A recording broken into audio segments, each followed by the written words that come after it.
Good evening and welcome. आज का ये जो स्टेप 2 जो पार्ट है तो छोटा सा, लेकिन इसको निभाने में काफ़ी समय लग जाता है। तो ये 2 स्टेप्स समझने में तो बहुत इजी है, लेकिन अचीव करने में कठिन भी है। कठिन नहीं है, लेकिन टाइम कंज्यूमिंग हो सकते हैं, समय लग सकता है। तो बहुत धीरज के साथ, बहुत पेशेंस के साथ निरंतर हमारे प्रयास जारी रहे, ताकि जो ये 2 स्टेप्स में से पहला जो स्टेप है एक्चुअली वो बहुत ज़्यादा इम्पॉर्टेंट है। वो अगर हमने सक्सेसफुली अचीव कर लिया तो हमारा सारा ध्यान पहली स्टेप को हम कितने अच्छे से निभाते हैं उस पे ऊपर होना चाहिए, क्योंकि उसकी सक्सेस पे ही ये दूसरा स्टेप अवलंबन है। तो सेकंड स्टेप का एक्चुअली हमें अभी इतनी जल्दी सोचने की भी ज़रूरत नहीं है। हमें ध्यान अपना फर्स्ट स्टेप पे ही देना है, क्योंकि फर्स्ट स्टेप में काफ़ी सारी चीज़ें आ जाती है। सेकंड स्टेप वैसे कंपैरिजन में समझने के लिए बहुत इजी है, फर्स्ट स्टेप हमें निभाने के लिए ज़्यादा कठिन है। तो आई होप कि आपने वो सारे पॉइंट्स अच्छे से समझ लिए हैं स्टेप 1 के। मैं वापस एक बार दोहराती हूँ, आपकी हेल्थ, और हेल्थ में आपका शरीर ही नहीं, आपका मन, आपकी भावनाएं, आपका हृदय भी शामिल होता है। तो हर लेवल पे आप हेल्दी हो, ये प्री रिक्विजिट है, क्योंकि जब तक ये हेल्थ अच्छी नहीं रहेगी आगे वैसे भी जाने का सवाल नहीं होता है। क्योंकि अगर हेल्थ खराब हो गई तो दुख ही दुख है, और जब हम आध्यात्म में जाते हैं हम दुख से दूर जाने का प्रयास करते हैं। जैसे सिद्धार्थ गौतम बुद्ध ने जब दुख को देखा तो उन्होंने दुख की उत्पत्ति कहाँ से शुरू होती है और इस दुख से बाहर कैसे आए, इस पूरे सत्य को जानने में अपने जीवन बिता दिया। तो अगर हम दुखी है तो हम आध्यात्म में बिल्कुल भी नहीं जा सकते, आध्यात्म हम कर ही नहीं रहे ठीक से। इसीलिए फर्स्ट स्टेप बहुत ज़्यादा महत्वपूर्ण होती है, क्योंकि जब तक हमारी हेल्थ अच्छी नहीं रहेगी तब तक हम पूरी तरह से खुश नहीं रहेंगे, अंदर से स्थिर नहीं होंगे, बार बार हमें वरीज और परेशानियां घेर के रहेंगी, तो फ़ायदा ही क्या है आगे बढ़ने का। तो ये स्टेप हम सबको बहुत अच्छे से निभाना आना चाहिए। तो हेल्थ के ऊपर पूरा ध्यान दीजिए। आप सबको गुरुजी ने बहुत अच्छा ट्रेनिंग दिया है। बेसिक जो रिक्वायरमेंट रहती है हेल्थ की वो पूरी तरह से अचीव करने के लिए हम सबको पहले ही सिखा देते हैं गुरुजी। उसके बाद वो कुंडलिनी दीक्षा देते हैं, वो पहले नहीं देते, क्योंकि पहले के ये जो स्टेप्स है वो बहुत बहुत इम्पॉर्टेंट है। तो हेल्थ का ख्याल ज़रूर रखिए, और इसके लिए हीलिंग सेशंस होते हैं, सारे टीचर्स लेते हैं, आप उनको अटेंड कीजिए। किसी भी हर हालत में हेल्थ को मेंटेन करना ये बहुत ज़्यादा ज़रूरी हो जाता है। उसके बाद आता है अवेयरनेस। तो अवेयरनेस एक ऐसी चीज़ है जो प्रैक्टिस कर करके ही आपको वो उसके ऊपर महारत है, उसके ऊपर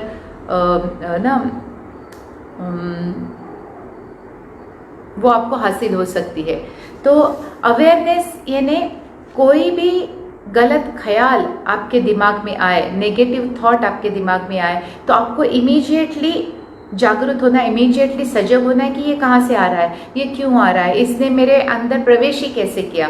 तो ये अवेयरनेस आपको रखना बहुत ज़रूरी है, स्पेशली जब माइंड नेगेटिव की तरफ जा रहा हो।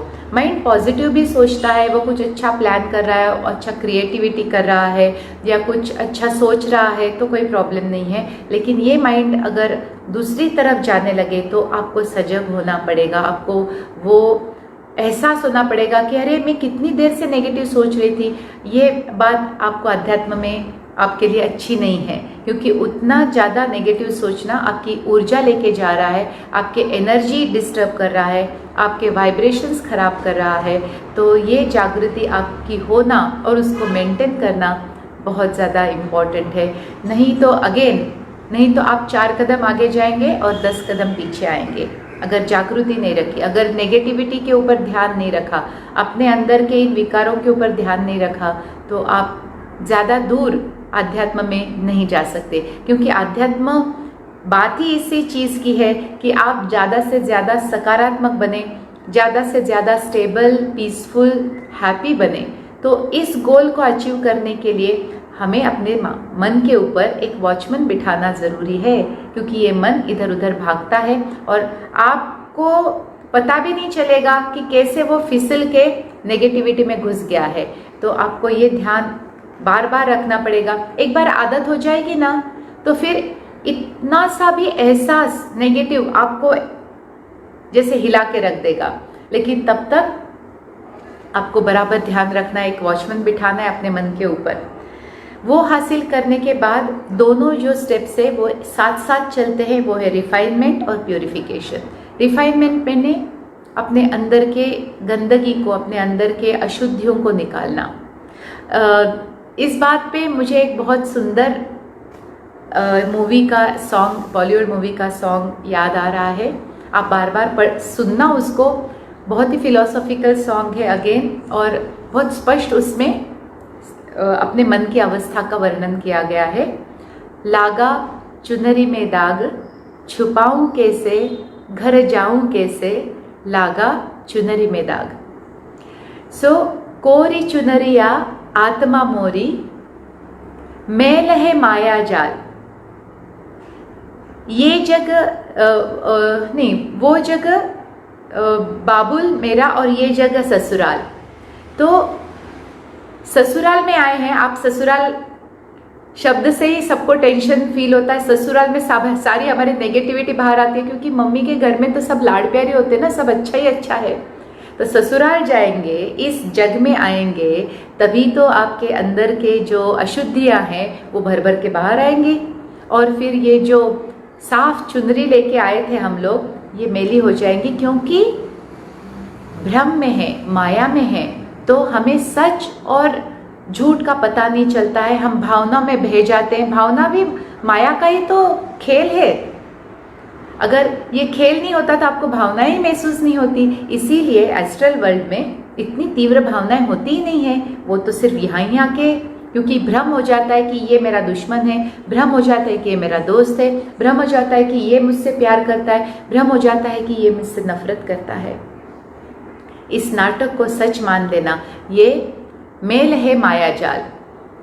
So yes Prajakta, would love to hear this song from you because I know you would bring out that भाव। तो ये सॉन्ग बार बार पढ़िए, बिल्कुल हमारी स्थिति को इसने उजागर करके, इसने स्पष्ट करके हमारे सामने रखा है। सो मेली चुनरिया आत्मा मोरी, नहीं, कोरी चुनरिया आत्मा मोरी, मेल है माया जाल। वो जग है बाबुल का घर और ये जग है ससुराल। तो अब इसका अर्थ आपको शायद अच्छे से समझ में आ गया होगा। तो ये चुनरिया मेली हो गई है, अब इसको शुद्ध करना है, इसको धोना है। तो आप क्या करेंगे? अब मेली चुनरिया लेके आप भगवान के घर नहीं जा सकते, आप आपके बाबुल के घर, बाबुल का यानी पिता का घर, उसने भेजते हुए तो आपको पूरा साफ सुथरा भेजा था। आप इस संसार के ससुराल में आके आपकी चुनरी अभी मेली हो गई, आप ऐसे ही नहीं लौट सकते अपने पिता के पास। अब इसको साफ करने के लिए आप क्या क्या करेंगे? हम डिटर्जेंट यूज़ करेंगे, हम पानी यूज़ करेंगे, हम दाग के ऊपर स्पेशल कोई कोई केमिकल मिलते वो यूज़ करेंगे। तो वही हमें अपनी आत्मा के साथ भी करना है। अलग अलग तरह के जो योगाभ्यास होते हैं उससे हमारे अंदर का मेल हटता जाता है। जो क्रिया योगा बाबा जी ने दिया है, उस क्रिया योगा का पूरा महत्व यहीं पे है, रिफाइनमेंट एंड प्यूरिफिकेशन। अंदर का मेल घिस घिस के निकालना है। और सोने पे सुहागा कुंडलिनी दीक्षा। तो गुरु जी का क्रिया योग कहीं ना कहीं बहुत ज़्यादा महत्व रखता है, क्योंकि इसमें दो पावरफुल योगा पाथ एक होके हमें हेल्प करते हैं। क्रिया से शुद्धि आती है, ऊपर से कुंडलिनी भी शामिल हो जाए, it's like a very powerful detergent. Kundalini यानी जो बिल्कुल स्पेशलिस्ट लॉन्ड्री में जो यूज़ होता है वो हर घर हाउस होल्ड में नहीं मिलता है। तो बाकी के योगा जो है हाउस होल्ड में जो भी आपके पास सामान है वो उससे आप साफ करें, लेकिन दाग फिर भी नहीं जा रहे। शायद कम हो जाए लेकिन फिर भी दिख रहे हैं, अभी पूरी तरह से नहीं गए हैं। फिर आपको लगते हैं स्ट्रॉन्ग एसिड्स, ब्लीच, केमिकल्स जो बहुत पावरफुल है, लेकिन वो इतने भी ये नहीं होने चाहिए कि आपको नुकसान हो। तो गुरु के सानिध्य में, गुरु के आशीर्वाद से जब आप कुंडलिनी प्राणायाम या कुंडलिनी योगा करते हैं तो सारा का सारा श्रेष्ठ फल आपको मिलता है। तो क्रिया योगा साथ में कुंडलिनी योगा, ये बहुत ज़बरदस्त कॉम्बिनेशन है और इससे शुद्धि बहुत जल्दी जल्दी होगी। इनफैक्ट मैं जितने लोगों को मैं देख रही हूँ, मैंने काफ़ी पहले कुंडलिनी दीक्षा दी, तब क्रिया योगा नहीं था गुरुजी के पास। क्रिया योगा आया 2009-10 के बाद, जब गुरुजी बाबा जी से मिलने गए, उसके बाद क्रिया योगा बाबा जी ने गुरुजी को दिया। तो हम लोगों के पास दूसरा कोई था नहीं, तो मैं देख सकती थी कितनी स्लो हमारी प्रोग्रेस हुई थी, जबकि दीक्षा हम लोगों ने बहुत पहले ले ली थी। अब क्या हो रहा है, अब लोग 4 बेसिक क्रिया करके गुरुजी के साथ पास आते हैं, कुंडलिनी दीक्षा लेते हैं और एडवांस क्रिया योगा उनके देखरेख में सीखते हैं। 4-5 साल में मैं देख रही हूँ कितनी शुद्धि, कितनी प्रगति आप लोगों की हो गई है और वो देख के कितना अच्छा लगता है और गुरु को भी कितना अच्छा लगता होगा, क्योंकि हमारी प्रगति ही उनका ध्येय है और कहीं ना कहीं उसी के लिए तो वो इस संसार में उतरे हैं।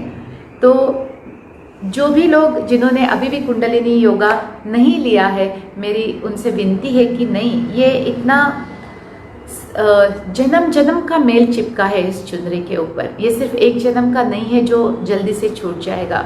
तो इसको बहुत पावरफुल टेक्निक्स लगते हैं और अगर अच्छे टेक्निक्स में आपका समय उसमें इन्वेस्ट करेंगे तो आपको फल भी उतना अच्छा आपको प्राप्त होगा। तो कितनी फास्ट प्रोग्रेस मैं देख सकती हूँ, 4-5-6 साल में लोग कितने एडवांस लेवल तक पहुँच गए, कितनी नेगेटिविटी उनके अंदर से अपने आप कम हो गई है और अब उनका दिमाग उस तरह से चलता ही नहीं जैसे 5-6 साल 10 साल पहले चलता था। इतना ट्रांसफॉर्मेशन, इतना बदलाव अपने आप से आना नामुमकिन है और किसी और योगा से भी आना बहुत कठिन है। तो ये जो गुरुजी कॉम्बिनेशन देते हैं कुंडलिनी योगा और क्रिया योगा का, वो बहुत ही प्रभावी हो जाता है और उनकी देखरेख के कारण तो निश्चिंत हो के हम बिल्कुल जो साधना दिए वही करना है और कुछ चिंता नहीं करनी है। तो रिफाइनमेंट यानी अशुद्धि को निकालना, प्यूरिफिकेशन यानी हमारी अच्छाई को बढ़ाना, हमारे अंदर के दातृत्व को, हमारे अंदर के प्रेम को, हमारे अंदर की दया, क्षमा, ऐसे अच्छी क्वालिटीज़ को निभाना या उनको उजागर करना, उनको अच्छा बढ़ावा देना, ये भी इसी स्टेप में आता है। तो आप देख सकते हैं कि कितना सारा प्रगति का काम पहली स्टेप में करना पड़ता है।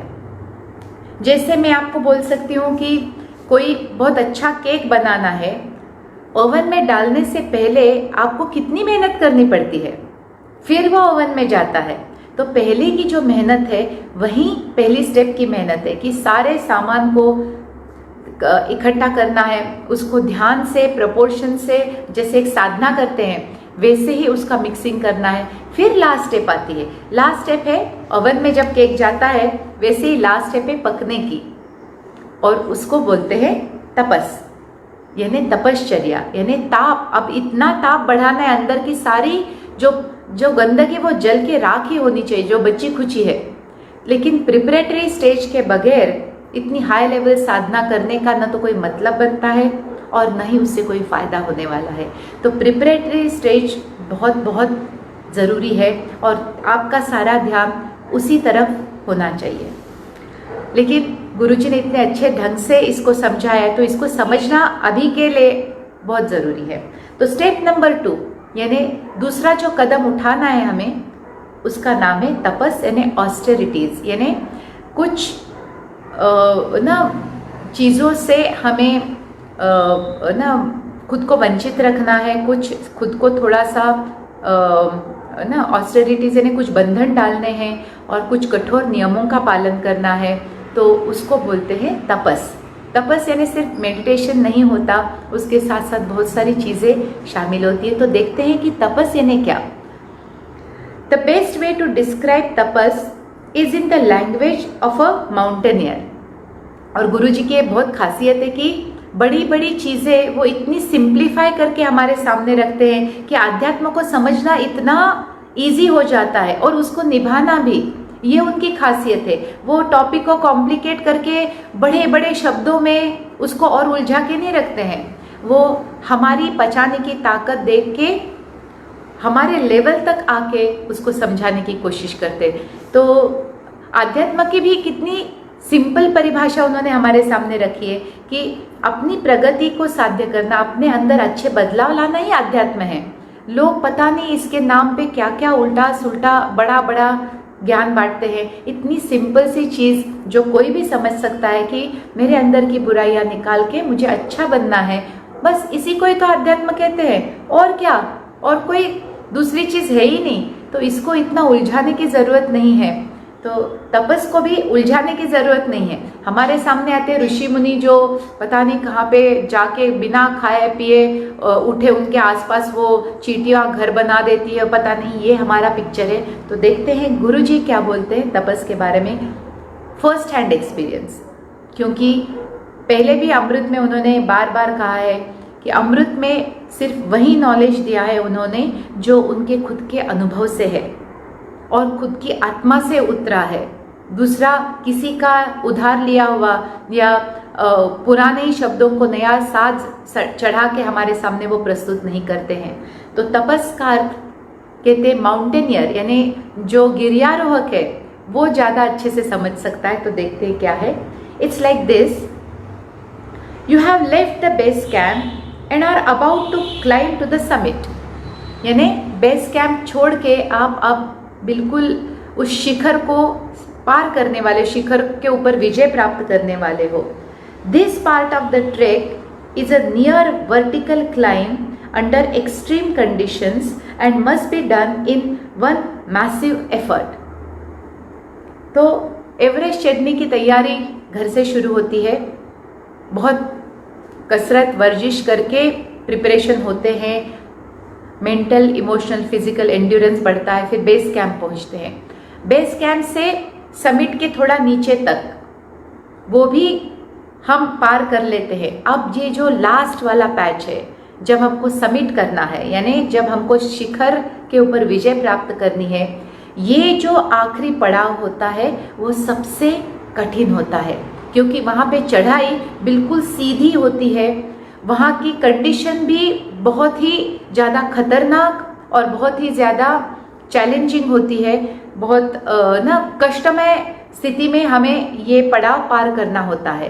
तो तपस उस स्टेज से हम कंपेयर कर सकते हैं जो लास्ट में आता है, जहाँ पे हमारे मन शरीर आत्मा का पूरा कहते हैं ना पूरी ताकत वहाँ पे लगानी पड़ती है और बहुत कठिन परिस्थितियों से जाके फिर हम वो समिट यानी हम वो शिखर पार कर सकते हैं।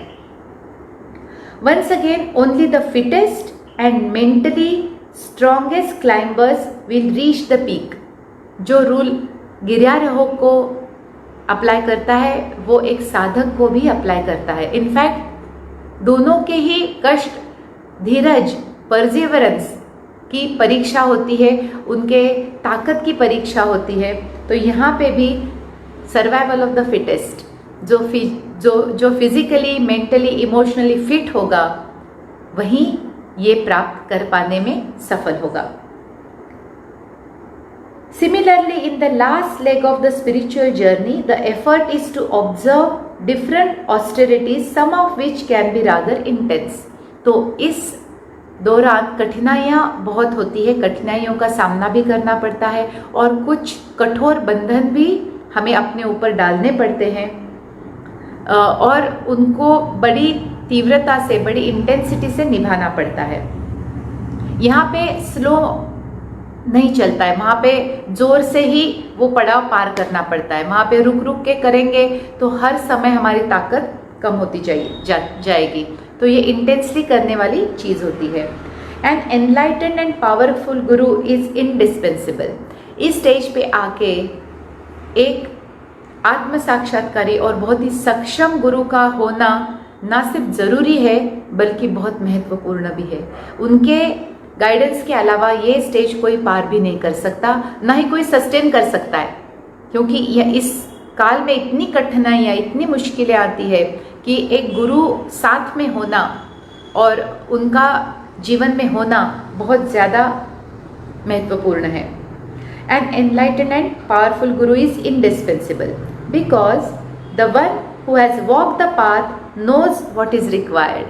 सीधी सी सिंपल सी बात है, जिसने वो शिखर सर किया है, जिसने वो शिखर पे विजय प्राप्त की है, सिर्फ वही आपको वो शिखर पे विजय प्राप्त करने में हेल्प कर सकता है। और यही बात आध्यात्म में भी सच है। क्या आप ऐसे व्यक्ति को लेके जाएंगे जिसने कभी कोई गिर्यारोहण नहीं किया है या फिर उसने एवरेस्ट को सर नहीं किया है? आप एवरेस्ट चढ़ने की कल्पना भी नहीं कर सकते जिसने सिर्फ आसपास के छोटे मोटे पहाड़ियों को चढ़ा है। क्या आप ये रिस्क उठा सकते हैं? क्या उसके गाइडेंस को आप विश्वास कर सकते हैं? नहीं ना। तो आध्यात्म में भी यही सच है कि अगर एनलाइटेड ना हो, जिसने खुद ने तपस करके ये सिद्धि प्राप्त न, ये स्टेज प्राप्त न की हो, वो आपको क्या गाइड करेगा? I am sure many will dispute this last step as completely unnecessary. This is merely because we humans are lazy. तो गुरुजी बोलते हैं बिल्कुल, कई लोग बोलेंगे इसकी ज़रूरत ही नहीं है, अपने आप से आ जाता है। जी नहीं, अपने आप से आध्यात्म में कुछ नहीं होता है। आलस आध्यात्म में बिल्कुल काम की चीज़ नहीं है। यहाँ पे परिश्रम, कठोर परिश्रम और कठोर परिश्रम इस स्टेज के लिए ज़रूरी है। When it comes to doing boring repetitive stuff, और स्पेशली जब इतना बोरिंग वही चीज़ आपको कई दिनों तक लगातार उसी माहौल में करनी रहती है, तब उबासी यानी तब ना मन का ऊब जाना स्वाभाविक है, लेकिन तब भी आप मन के ऊपर कठोर होके आपको ये स्टेज करना ही पड़ेगा। The typical armchair aspirant think God will fall into their laps once they remove their thoughts in meditation or do enough creative visualization. Wish it was so simple. बहुत लोगों की ये गलत फहमी होती है कि बिल्कुल ध्यान में शांत बैठने से, जीरो थॉट मेडिटेशन करने से सब कुछ प्राप्त हो जाएगा। जी नहीं, ये इतना सिंपल नहीं है। सिर्फ थॉटलेस मेडिटेशन से कुछ नहीं प्राप्त होगा, इसके साथ साथ कई और ज़रूरतें होती है जो पूरी करनी पड़ती है। और क्रिएटिव विजुअलाइजेशन यानी बिल्कुल जैसे कि अब मैं भगवान में मर्ज हो गया हूँ, ऐसे मन में ही कल्पना करने से कुछ नहीं हो सकता। इतना सीधा सिंपल होता तो यहाँ पे हर कोई एनलाइटेंड घूम रहा होता। भगवान इतना सस्ता नहीं है भाई लोग, भगवान इतना सस्ता नहीं है। आपको सिद्ध करना पड़ता है कि आप भगवान को पाने के लिए सक्षम हैं, आतुर है और उसके लिए कुछ भी करने के लिए तैयार है। इतना सिंपल नहीं है भगवान को प्राप्त करना। People who loathe to step out of their comfort zones love to believe and propagate the notion that the revelation of the soul is some sort of mental process. जिनको परिश्रम नहीं करने हैं, जिनको कुर्सी से उठना ही नहीं, जिनको सिर्फ किताबों से ही भगवान को पाना है, वो शायद इस चीज़ के प्रति अपनी रुचि ना रखे या फिर ना सहमत ना हो। लेकिन सहमति से कुछ नहीं होता, जो अनुभव है वही काम में आता है। तो ये मेंटल प्रोसेस नहीं है, यहाँ पे कल्पना नहीं काम कर सकती। जो मन के परे है उसको मन को क्रॉस करके ही पहचान सकते हैं। तो कल्पना तो मन की ही बात हुई ना। तो कल्पना में जब तक है यानी आप मन में ही हैं, जो मन से परे हैं भगवान, तो उनको मन के ऊपर से छलांग लगा के हमें उनको महसूस करना पड़ेगा। जब तक मन जागृत है तब तक हम भगवान से एक रूप नहीं हो सकते, तब तक ये कल्पना ही रहेगी। In fact it is completely an energetic process. Guruji बोल रहे हैं ये मानसिक नहीं बल्कि यहाँ पे ऊर्जा इन्वॉल्व है, ये ऊर्जा से ही प्राप्त हो सकता है। That is why the kundalini shakti your personal divine energy. Kundalini क्या है? बहुत लोगों को इसके बारे में गलत फहमियाँ हैं। वैसे मेरे कई YouTube वीडियोज़ हैं जहाँ पे मैंने कुंडलिनी के बारे में गुरुजी का जो ज्ञान है वो मैंने वहाँ पे बताया है। लेकिन अभी के लिए अगर आपको थोड़ा सा रिवाइज करना है तो अगर हम बहुत ही सिंपल लैंग्वेज में अगर बोले तो ये हमने बार बार सुना है कि हर एक में भगवान बसता है, हर एक के अंदर भगवान है। अगर हर एक के अंदर भगवान है तो कहाँ पे है? कोई इस बात का जवाब नहीं दे पाता। गुरुजी बोलते हैं हम स्पेशली मनुष्य के अंदर भगवान का जो अंश है वो ऊर्जा रूप में, लेकिन सुप्त अवस्था में मूलाधार चक्र में रखा हुआ होता है। इसीलिए मैंने लास्ट टाइम कस्तूरी की उपमा दी थी कि भगवान को ढूंढने चले, भगवान अंदर है लेकिन महसूस नहीं कर सकते क्योंकि वो सुप्त है, वो एनर्जी जागृत नहीं हुई है। कुंडलिनी दीक्षा में गुरु अपने तपस की शक्ति से हमारी कुंडलिनी जागृत करते हैं और उस दैवी अंश को जगाते हैं, उसको एक्टिवेट करते हैं। जैसे जैसे वो दैवी शक्ति अंदर बढ़ती जाएगी आप भगवान के उतने करीब पहुंचते जाएंगे, क्योंकि वो तो अंदर ही है, बाहर नहीं है। इसीलिए कुंडलिनी शक्ति का जागृत होना, तपस और उसके साथ साथ तपस करना, इन दोनों से फिर आप भगवान का आविष्कार या भगवान की अनुभूति या भगवान को पहचानना या अपने सोल को पहचानना, शब्द कोई भी हो लेकिन उस स्टेट का आप अनुभव ले सकते हैं। तो कुंडलिनी जागरण ये बहुत ज़्यादा ज़रूरी, अनिवार्य है। Ultimately activated, inevitably and ultimately activated, यानी कुंडलिनी का जागरण करना ये बहुत ही अनिवार्य है।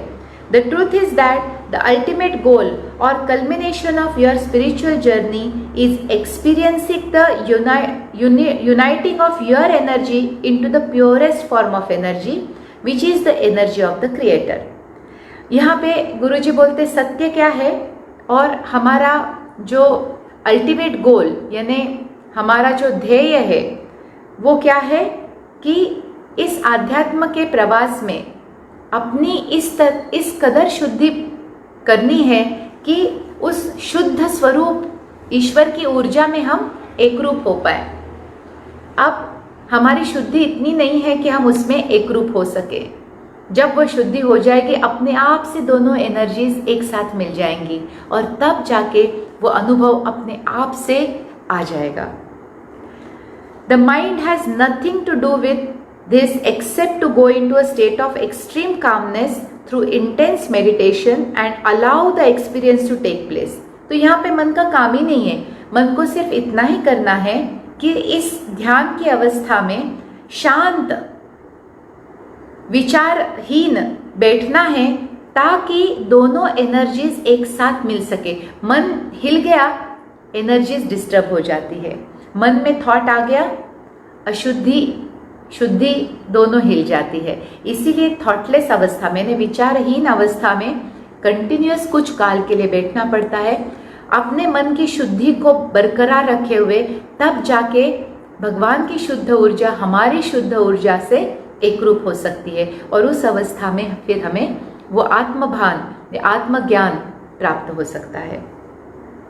Hence tapas is required to super purify your energy and raise it to those high levels required to let your energy merge with divine energy।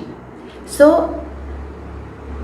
तप करने से या तपस करने से क्या होता है, हमारी जो ऊर्जा है वो बहुत ज़्यादा शुद्ध लेवल तक हम लेके जा सकते हैं, क्योंकि इस दौरान जग से संपर्क हम कर देते हैं। क्योंकि जब तक जग से संपर्क रहेगा हमारे मन की उथल पुथल चलती रहेगी और इस उथल पुथल में हमारी शुद्धि भी ऊपर नीचे हिलती रहेगी। सो तपस में जब हम बैठते हैं एकाग्र होके, सब संसार से अपना कहते हैं ना डिस्टेंस या ना दूरी रख के फिर वो प्योरिटी हम मेंटेन कर सकते हैं और ये हम तपस में अचीव कर सकते हैं। तभी जाके जो ईश्वरीय ऊर्जा है वो हमारी ऊर्जा से एक रूप हो सकती है। The degree of purity of energy will match, तो उस अवस्था में जो लेवल ऑफ प्योरिटी चाहिए, जो डिग्री ऑफ प्योरिटी चाहिए वो मैच हो जाती है। This is when the revelation of the soul will take place, और इसी अवस्था में फिर हमें आत्म साक्षात्कार की अनुभूति हो जाएगी। मुझे नहीं हुआ है ना, इसीलिए आपके जैसे मैं भी बस अंदाज़ा बांध रही हूँ। All To all those who believe there are ways to circumvent tapas in some way or other, I only say, show me a full-blown sage, saint or yogi who has achieved the highest status without practicing the required austerities. तो गुरुजी बोल रहे हैं, जो इस बात को घुमाते हैं और बोलते हैं कि तपस की कोई ज़रूरत नहीं है आत्म साक्षात्कार के लिए, और ये तो ध्यान में सिर्फ नॉर्मल ध्यान करने में ही आ जाएगा, तो गुरुजी बोलते हैं कि एक उदाहरण बताइए किसी भी सिद्ध योगी संत पुरुष का जिसको कि ये अवस्था बिना तप किए प्राप्त हुई है। अगर कोई ये बात बता रहा है तो उससे बड़ा कोई ढोंगी ना होगा, क्योंकि उस प्योरिटी का हमें ज़रा भी ख्याल नहीं है कि किस लेवल की प्योरिटी को मेंटेन करना पड़ता है कुछ दिनों के लिए या कुछ महीनों के लिए भी, जब तक कि वो बिल्कुल एक समान न हो जाए ना, हमारी ऊर्जा भगवान की ऊर्जा जितनी ही प्योर न हो जाए, वो एक रूपीकरण या एकत्रीकरण नहीं हो सकता। तो ये बिना तपस किए संभव नहीं है। जैसे मैंने कहा, जैसे हम संसार के संपर्क में आते हैं, हमारी भावनाएं, हमारा मन विचलित हो जाता है और वो शुद्धि नीचे आ जाती है। सिंपल, इसमें कोई यानी बहुत कॉम्प्लिकेटेड चीज़ नहीं है। शुद्धि इज़ व्हाट मैटर्स। तो जिस चीज़ से भी शुद्धि थोड़ी कम हो जाए तो फिर हमें आत्म साक्षात्कार कैसे मिलेगा। और शुद्धि को बरकरार रखना है तो कंटिन्यूस उस अवस्था में हमें संसार से थोड़ा दूर होके इस अवस्था को मेंटेन रखना है ताकि वो साक्षात्कार हो जाए। It just that these are mostly secret procedures passed on from guru to disciple, hence history never puts them on record and little is known about them. हाँ, शायद इसकी जानकारी किताबों में या स्क्रिप्चर्स में इतनी खुल के ना दी गई हो, क्योंकि ये ज्ञान गुरु पर्सनली शिष्य के साथ शेयर करता है। ये किताबों में लिखा नहीं जाता। हर ज्ञान किताबों में नहीं लिख सकते। एक तो हमें समझ में नहीं आएगा, दूसरा उल्टा पुल्टा किसी ने कर दिया तो उसकी जिम्मेदारी कौन लेगा।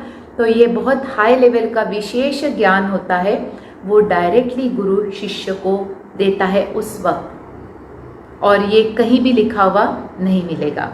चैलेंज है।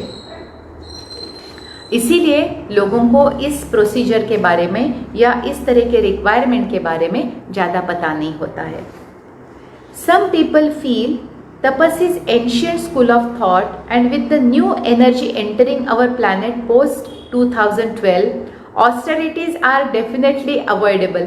हाँ जी, ये गलत फहमी निकालना बहुत बहुत ज़्यादा ज़रूरी है। ये कितने सारे ऐसे मैसेजेस में देखती हूँ फेसबुक या अदर सोशल मीडिया पे कि दिस इज क्रिस्टल एज और एसेंशन हो जाएगा। एसेंशन है ना, आप अपने आप से उठा लिए जाओगे ऊपर के लेवल तक। अरे अपने मन के अंदर देखिए ना, अगर वहीं से आप अभी भी गंदगी में पड़े हैं तो कहाँ का एसेंशन।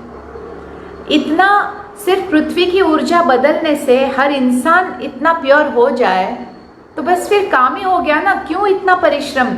ये गुरु भी करे, गुरु भी आने की ज़रूरत नहीं, किताबें भी रहने की ज़रूरत नहीं, सिर्फ पृथ्वी के वाइब्रेशंस बदल दो।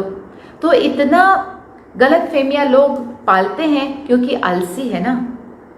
हम इतने आलसी है कि कोई बोले कि बस कुछ नहीं करना है, आपको बस ये किताब पढ़नी, भगवान अपने आप आ जाएंगे, तो सारे लोग उतना भी ना करें। वो बोलेंगे कोई बात नहीं, किताब भी कौन पढ़ेगा। इतना आलस इंसान में है, फॉरगेट की साधना की बात और तपस की तो और आगे की बात है। तो फिर फैलाओ गलत फहमियाँ ताकि हम अपने ही मन को बहलाते रहे कि इसकी कोई ज़रूरत नहीं है। World is going into ascension ना, जग के वाइब्रेशंस बदल रहे, जग की ऊर्जा बदल रही है, तो हमें कुछ करने की ज़रूरत नहीं है। हमें बस ट्यून इन करना है उस एनर्जी में। क्या हाई फंडा इस्तेमाल होते हैं शब्द। क्या है ट्यूनिंग। ट्यूनिंग भी तभी होता है जब राइट फ्रीक्वेंसी हिट होती है, और राइट फ्रीक्वेंसी को रीच करने के लिए मेहनत करनी पड़ती है। अपने आप से कुछ नहीं सुधरने वाला।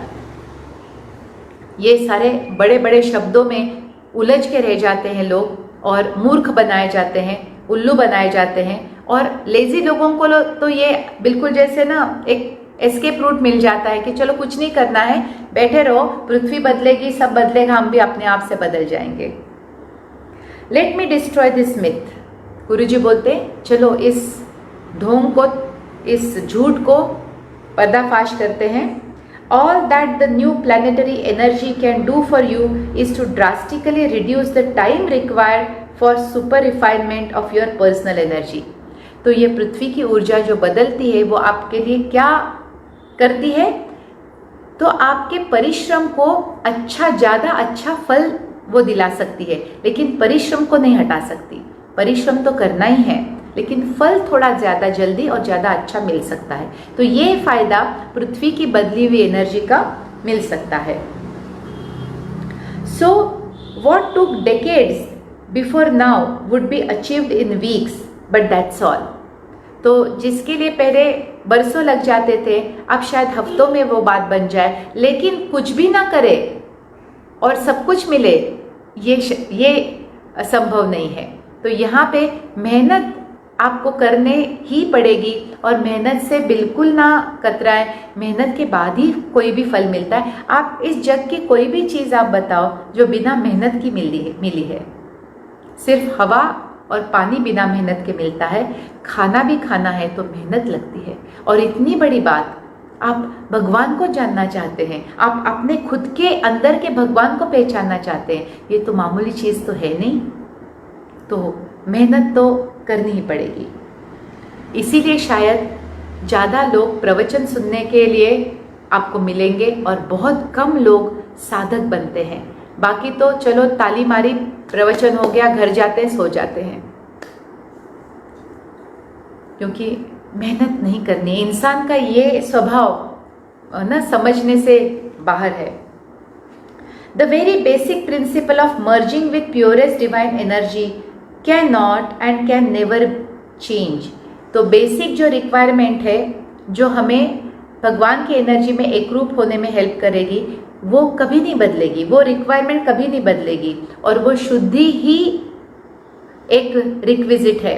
अपने अंतर्मन की शुद्धि, अपने विचारों की शुद्धि, अपने हृदय की शुद्धि, अपने कर्मों की शुद्धि। जब आपका दिमाग भगवान जितना शुद्ध सोचने लगेगा, आपका दिल भगवान जितना शुद्ध महसूस करने लगेगा, आपके कर्म भगवान जितने शुद्ध हो जाएंगे, उस दिन साक्षात्कार जरूर होगा। लेकिन वो ऐसे ही कैसे बदलेंगे? इतनी भरी हुई गंदगी, इतनी मैली चुनरिया बिना कुछ किए ही ऐसे ही सफ़ेद कैसे हो जाएगी? तो मेहनत करने में ज़रूर आपको कम नहीं करना चाहिए। मेहनत से ही सब कुछ प्राप्त होगा। जो भी साधना आप करें वो दिल से करें, आपके गुरु के संपर्क में रह के करें। बाकी जितनी ग्रोथ होनी है, जितनी प्रगति होनी है, वो तो सदगुरु और गुरु दोनों समर्थ है करवाने में। लेकिन मेहनत में आप कम ना पड़े, क्योंकि वही चीज़ है जो गुरु नहीं कर सकता, वो आपके लिए तप नहीं कर सकता। वो खुद तप करेगा, लेकिन आप उसके साथ साधना कर रहे होगे तो वो फल दे सकता है, क्योंकि वो वायर जुड़ी हुई है। लेकिन आप कुछ भी नहीं करोगे तो वायर जुड़ी हुई हो तो भी आपको वो कुछ नहीं दे पाएगा। थोड़ी तो आप उस अवस्था में खुद को रखिए। तो गुरुजी हमेशा बोलते हैं कि जब मैं तप कर रहा होता हूँ, उस वक्त अगर आप कोई साधना कर रहे हैं, आपको अपने आप से वो थोड़ा सा हेल्प मिल जाएगा, थोड़ा सा आपको मेरी ओर से मेरी ऊर्जा अवेलेबल हो जाएगी। लेकिन उससे आपके परिश्रम को आप नहीं हटा सकते, आपको परिश्रम जरूर करना पड़ेगा। The conclusion, let me say that the purpose of sharing this information is not to scare people away from the spiritual path। तो गुरुजी बोलते हैं ये जो चैप्टर लिखने का या तपस के बारे में बताने का जो मतलब है, वो आपको घबराने डराना नहीं है, लेकिन आपको सत्य बताना है और मेंटली आपकी तैयारी करवाना है।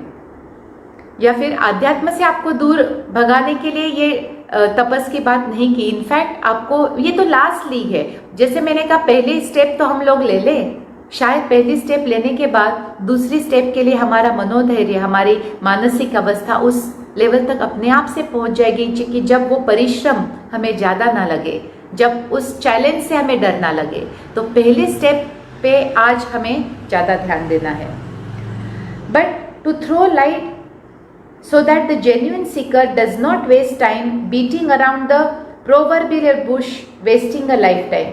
गुरुजी बोलते हैं इस सत्य को इसलिए मुझे बताना पड़ रहा है क्योंकि लोग सिर्फ किताबों में ही आध्यात्म ढूंढ रहे हैं, प्रैक्टिस में नहीं।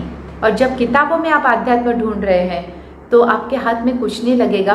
हाँ, आपकी वोकैबुलरी अच्छी हो जाएगी, या फिर आप लोगों को भाषण अच्छे से दे सकते हैं, आप उनको आपके ज्ञान से इम्प्रेस भी कर सकते हैं, लेकिन अंदर का जो मामला है वो तो वैसा का वैसा ही रहेगा। तो जब तक आप साधना नहीं करेंगे, अंदर की शुद्धि नहीं होगी। तो मैली चुदरिया साफ करनी है, तभी बाबुल के घर जा सकते हैं। और ये सॉन्ग गजेंद्र जी, आपको मेरी विनती है, आप हमेशा मैं जो भी सॉन्ग बोलती हूँ आप उसको पोस्ट करते हैं, तो ये सॉन्ग भी पोस्ट कीजिए और ज़रूर सुनिएगा। ये मन्ना डे का गाया हुआ सॉन्ग।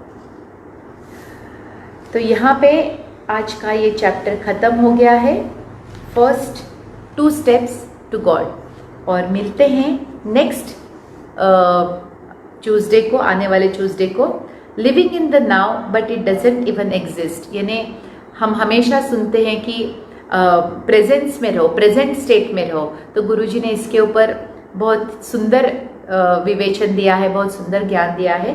तो उसको जानने के लिए हम मिलते हैं ट्यूसडे के लिए।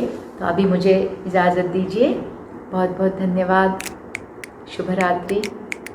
और गाने को ज़रूर सुनिएगा।